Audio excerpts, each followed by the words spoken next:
2019 ఎన్నికల్లో పోటీ చేస్తామని జనసేన ప్రకటించింది. కానీ ముఖ్యమంత్రి అభ్యర్థి పవన్ కళ్యాణేనా మరెవరైనానా అనే ప్రశ్న అందరి మదిని తొలిచివేస్తోంది. అందుకు జనసేనాని వ్యాఖ్యలే కారణమని చెబుతున్నారు. సాధారణంగా ఏ పార్టీ అధికారంలోకి వచ్చినా లేక ఎన్నికల్లో పోటీ చేసినా ఆ పార్టీ అధినేత ముఖ్యమంత్రిగా ఉంటారు. కానీ పవన్ విషయంలో దీనిపై స్పష్టత రావడం లేదని అంటున్నారు. 2019 ఎన్నికల్లో జనసేన పోటీ చేస్తుందని పవన్ కళ్యాణ్ ప్రకటించారు. మొన్నటిదాకా ప్రభుత్వాల్ని నిలదీయడం వరకు మాత్రం ఆగిన పవన్ కళ్యాణ్ 2019 ఎన్నికల కార్యరంగంలోకి దూకారు. అప్పుడప్పుడు మీటింగులతో ప్రభుత్వాలపైన విమర్శలు గుప్పిస్తున్నారు. తన చేతిలో ఉన్న సినిమాల్ని పూర్తి చేసి పూర్తిగా రాజకీయాల వైపు దృష్టి సారించనున్నారు. పవన్ 2014 ఎన్నికల్లో కొత్త రాష్ట్రానికి అనుభవం ఉన్న నేత కావాలంటూ చంద్రబాబుకు పవన్ మద్దతు పలికారు. తద్వారా జగన్ కు అనుభవం లేదని అభిప్రాయపడ్డారు.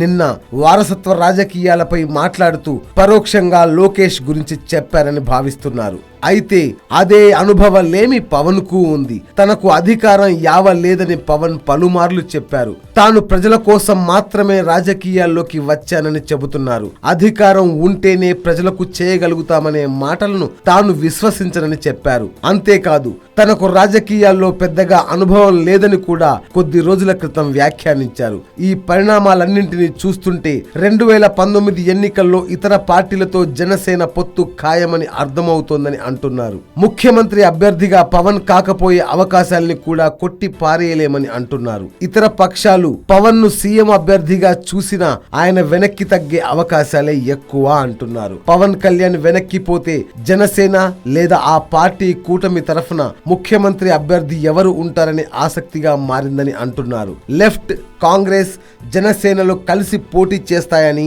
అప్పుడు పవన్ సోదరుడు చిరంజీవి సీఎం అభ్యర్థిగా రంగంలోకి దిగిన ఆశ్చర్యం లేదంటున్నారు. కలిసి పనిచేసే దిశలో ఇప్పటికే చర్చలు జరుగుతున్నాయి. ఇది పొత్తుగా మారవచ్చు. ఇటీవల మెగా బ్రదర్ నాగబాబు మాట్లాడుతూ 2019 ఎన్నికల్లో అవసరం వస్తే తాను పవన్ తరఫున పని చేస్తానని చెప్పారు. తన అన్నయ్య చిరంజీవి కూడా తమ్ముడి కోసం పని చేయాలన్నారు. ఇన్నాళ్ళు అన్నయ్య చిరు కాంగ్రెస్ లో ఉన్నాడని, కాబట్టి తాను కాంగ్రెస్ వ్యక్తినని చెప్పిన నాగబాబు ఆ తర్వాత జనసేన వైపు మళ్లారు. అంటే మార్పులు చేర్పులు చోటు చేసుకొని చిరంజీవి తెరపైకి వచ్చిన ఆశ్చర్యం లేదంటున్నారు. YoYo news, Amaravati.